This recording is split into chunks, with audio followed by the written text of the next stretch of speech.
क्या बिहार में शुरू होने जा रहा है माफियाओं के खिलाफ बड़ा ऑपरेशन? आखिर किन लोगों पर गिर सकती है कार्रवाई का गाज? क्या विजय सिन्हा अवैध खनन पर लगा पाएंगे लगाम? आज हम आपको बताएंगे सरकार के इस बड़े प्लान की पूरी कहानी। नमस्कार, मैं अनुपम मिश्रा और आप देखना शुरू कर चुके हैं मीडिया दर्शन। बिहार में अवैध जमीन कब्जा और अवैध खनन के खिलाफ सरकार ने सख्त रुख अपना लिया है।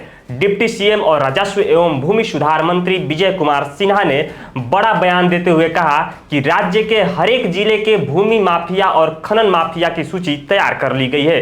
सरकार का कहना है कि अब जल्द ही इन लोगों पर कार्रवाई भी शुरू की जाएगी। विजय सिन्हा के मुताबिक बिहार में ऐसे कई लोग हैं जो अवैध तरीके से कमाई करते हैं और उस पैसे से जमीन खरीदने में लगाते हैं। अब ऐसे लोगों पर सरकार की पैनी नजर है। मंत्री ने साफ कहा कि फर्जी दस्तावेज के जरिए जमीन कब्जा करने वालों को बख्शा नहीं जाएगा। इतना ही नहीं, अगर किसी मामले में सरकारी अधिकारी की मिलीभगत सामने आती है तो उन पर भी बड़ी कार्रवाई होगी। विजय सिन्हा ने यह भी कहा कि उनके पास अब खनन विभाग और राजस्व विभाग दोनों की जिम्मेदारी है, इसलिए जमीन माफिया और खनन माफिया दोनों को चिन्हित कर कार्रवाई की जा रही है। सरकार की योजना के मुताबिक अब अवैध खनन पर पूरी तरह से लगाम लगाने की तैयारी है।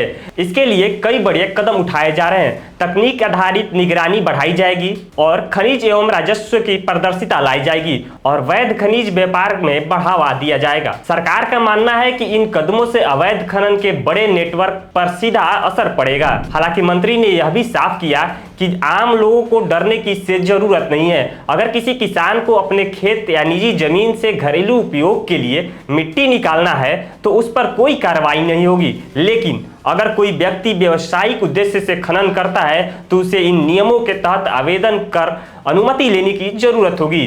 सरकार का दावा है कि इस सख्ती से बिहार में अवैध जमीन कब्जा और अवैध खनन पर रोक लग जाएगी। साथ ही व्यवस्था को और ज्यादा पारदर्शिता और व्यवस्थित बनाया जाएगा। लेकिन सवाल यह है कि क्या कार्रवाई वास्तव में भू माफिया और खनन माफिया पर लगाम लगा पाएगी?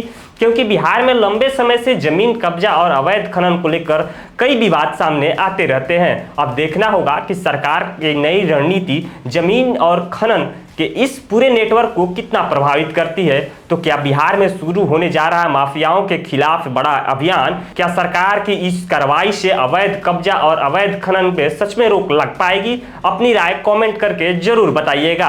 अगर आपको यह वीडियो पसंद आया हो तो चैनल को सब्सक्राइब कर लीजिए और इस वीडियो को लाइक और शेयर जरूर कर लीजिएगा।